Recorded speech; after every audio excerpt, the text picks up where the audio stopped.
সুলাইমান পয়গম্বর আল্লাহ তো পৃথিবীর খলিফা বানাই দিছিল। পৃথিবীর মধ্যে চারজন ব্যক্তি প্রতাপশালী বাদশা ছিলেন, তাদের মধ্যে পয়গম্বর সুলাইমান একজন, বাদশা জুলকারনাইন দুজন বাদশা ছিল মুসলমান, যাদেরকে আল্লাহ পৃথিবীর খলিফা বানিয়ে দিয়েছিল। এর বাংলাদেশ তো ছোট্ট একটা রাষ্ট্র, তাদের পৃথিবীর খলিফা বানিয়ে দিয়েছিল। এমন পাওয়ার, এমন শক্তি তাদের দান করেছিল। পয়গম্বর সুলাইমানকে একটা আংটি দান করেছিল, একটা মুজিজার চেয়ার দান করেছিল। মুসলমান শুনে নাও, বাদশা জুলকারনাইনকে একটা ঘোড়া দান করেছিল, যে ঘোড়াটা দিয়ে একটা লাফ দিলে ওই ঘোড়াটা 12,000 মাইল অতিক্রম করত। একটা কদমে মুসলমান শুনে নাও, শুনে নাও, তার ঘোড়াটা পৃথিবীর মধ্যে এক কদম যখন পা বাড়াইতো, মুসলমান 12,000 মাইল অতিক্রম করত। বাদশা জুলকারনাইনকে আল্লাহ পাক পৃথিবীর মধ্যে 1600 বছর হায়াত দান করেছিল। লম্বা ছিল লোকটা মুসলমান 48 হাত লম্বা। এত বড় হায়াত, এত বড় লম্বা মানুষটা ছিল। কার কাফেরদের মধ্যে দুজন, একজনের নাম হলো মুসলমান বাদশা নমরুদ। নমরুদ বাদশাকে আল্লাহ পৃথিবীর মধ্যে ক্ষমতা দিয়েছিল, আর একজন বাদশাকে আল্লাহ দিয়েছিল কাফেরদের মধ্যে, তার নাম হলো বুখতানসর। এই পৃথিবীর মধ্যে চারজন ব্যক্তিকে আল্লাহ প্রতাপশালী বাদশা বানিয়ে দিয়েছিল। তাদের মধ্যে পৃথিবীর মধ্যে ধন সম্পদের অভাব ছিল না, প্রজার অভাব ছিল না। পৃথিবীর মধ্যে আল্লাহ পাক দান করেছিল, মালামালের দান করেছিল, ধন সম্পদ দান করেছিল। দেখি আমার গোলামি করে কি করে না, কিন্তু মুসলমান সবাই তো নাফরমানি করেছিল। কাফের বেঈমান মুনাফিকেরা যেরকম করে, তারাও এই রকম করেছিল। জোরে জোরে বলো ঠিক কিনা? হাওয়ার গাড়ি হয় চলে, তেলের গাড়ি তেলে চলে, বিনা তেলে চালাই গাড়ি নবী সুলাইমান। আমরা সেই মুসলমান, আমরা তথ্যে মুসলমান। ওয়াল পৃথিবী পুরে 5 গুণের একটা গুণ মেয়ে পাই না। আল্লাহু আকবার বলেন। সপ্তাহ চলে যায়, মাস চলে যায়, উজিরকে ডাকতে বলে, উজির মেয়ের সন্তান পাইছো কিনা? উজির বলে, জাফানা খোদাকে কসম করে বলি, পৃথিবীর অলি গলির মধ্যে চিঠি লিখলাম, সব জায়গা টোল পিটিয়ে দিলাম, পুরো রাজ্যের মধ্যে ঘোষণা করে দিছে রাজা বিয়ে করবে, তবে এই 5টা গুণের কোনো মায়ে আমরা পাই নাই।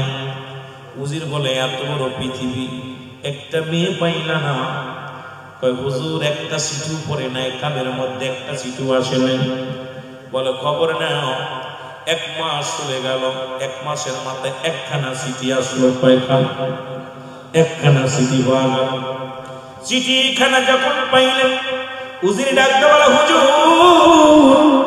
একখানা চিঠি পেয়েছি, তবে ভয় দিলে বলতে পারি। ভয় দিলে, ভয় যদি থাকে তাহলে কমু না।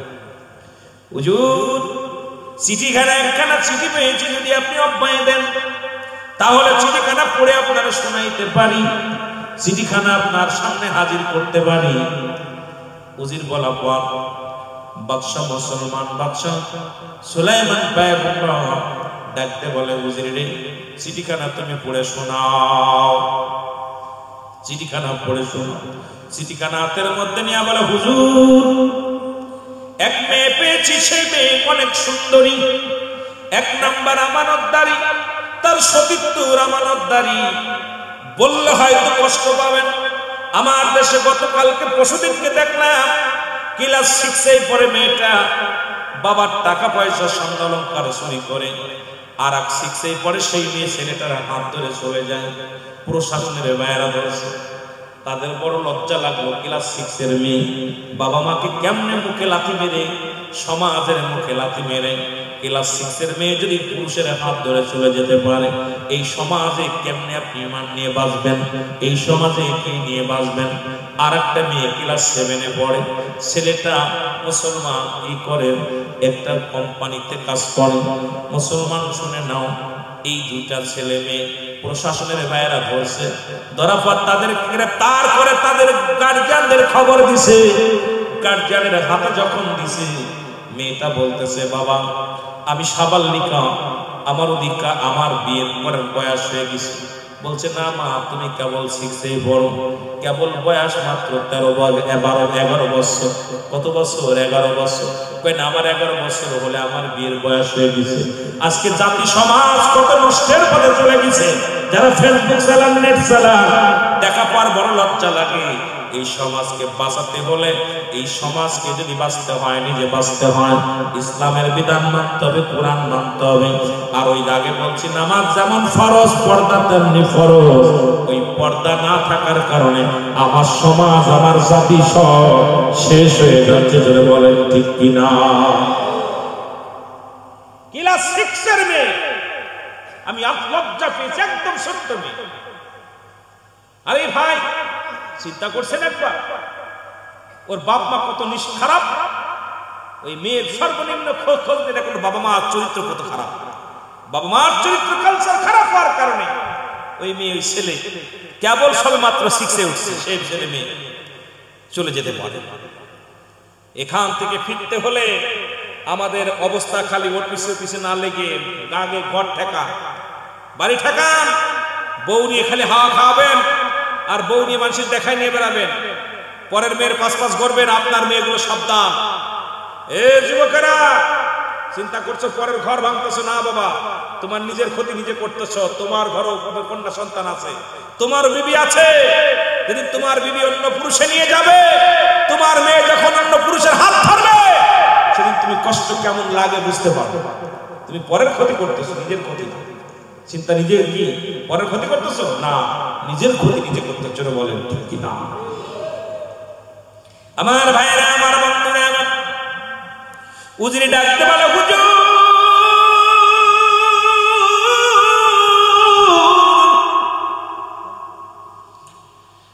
ওয়াল পৃথিবীর মধ্যে সিটি রাখলাম, ওয়াল পৃথিবীর মধ্যে ঘোষণা করে দিলাম, কিন্তু একটা সিটি মাত্র পাইলাম। কয়টা সিটি? একখানা সিটি পাইলাম। কি একটা সিটি? তাও সিটিতে হুজুর অভয় দিলে বলতে পারি। কি বলে? 1 নাম্বার, এই মেয়েটা 1 নাম্বার সে সতীত্ব আমানতদারি। 2 নাম্বার কঠিন পর্দাশীলতা। 3 নাম্বার সুন্দরী, এই জমিনের মধ্যে সব চাইতে সুন্দরী। 4 নাম্বার এত আমলদারি, কঠিন আমলদারি, এর মতো আমলদারি মেয়ে হয় না।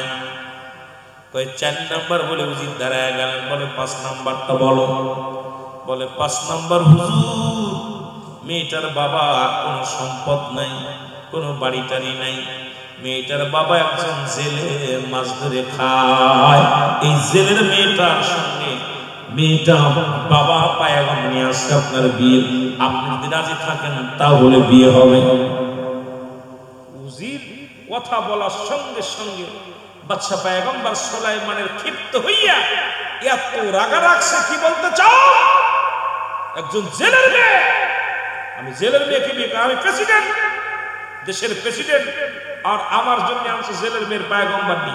সিটিটা সিরা মার সেই রকম সেইলা মারবে তো যা পড়ছে, ওই ছেলের মেয়ের মুখ বাবার মুখের পরে যা পড়ছে। সিটিখানা হাতের মধ্যে নিয়ে দর দর করে চোখের পানি ছেড়ে কান্দার বলে, মেয়েটার বাবা, রব্বে কারীম, আমি তো জীবনে বাড়ির চিন্তা করি নাই, নারী চিন্তা করি নাই, জীবনে কোনোদিন টাকা পয়সা ধন সম্পদের চিন্তা করি নাই। আমার মেয়েটা একটা আল্লাহর সঙ্গে বিয়ে দিব।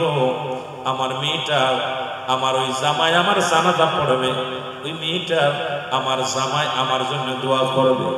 আমি তো দোয়ার জন্য, ভিখারির জন্য আমি তো এসেছি দ্বারে। আল্লাহ, তুমি আমার একটা সতী সাথী নারী দান করেছো। আল্লাহ, তুমি আমাকে আদর্শবান একটা কন্যা দান করেছো, একটা আমলদারি কন্যা দান করেছো। সব তুমি দিয়েছো, কিন্তু সম্পদ আমারে দাও নাই। আমি তো আশা করে এসেছি পয়গম্বর সুলাইমানের বাড়িতে। সুলাইমান পয়গম্বর আমার মেয়েকে বিয়ে করবে, আমি ইন্তেকালের পরে আমার জানাজাটা আমার জামাই পড়বে, আমি ইন্তেকালের পরে আমার কবরের পাশে দাঁড়ায় আমার জামাই আমার জন্য দোয়া করবে, আমি যেদিন মারা যাব আমার জন্য আমার জামাতা দোয়া করবে। এই আশা করে আমি এসেছিলাম সিটিখানা নিয়ে। জোরে জোরে চিল্লায়া বলা যাবে না আল্লাহু আকবার।